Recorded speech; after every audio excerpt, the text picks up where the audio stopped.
आप न्यूज़ इस्लामाबाद से। मैं सिर्फ ये जानना चाहूँगा कि आउटगोइंग प्राइम मिनिस्टर बार बार ये ऐलान करते रहे हैं कि अमेरिका ने हमसे फौजी अड्डे मांगे, हम फौजी अड्डे नहीं देंगे, और एब्सोल्युटली नॉट का उन्होंने नारा भी लगाया था।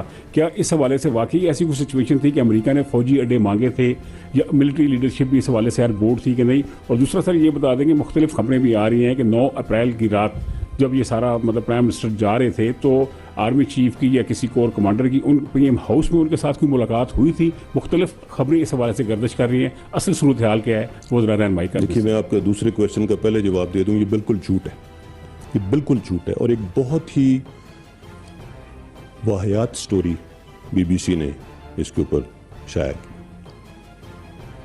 I am sorry for using this word. ये इतनी इससे ज़्यादा बड़ा झूठ किसी एक ऐसी इंटरनेशनल लीडिंग एजेंसी की तरफ से नहीं हो सकता।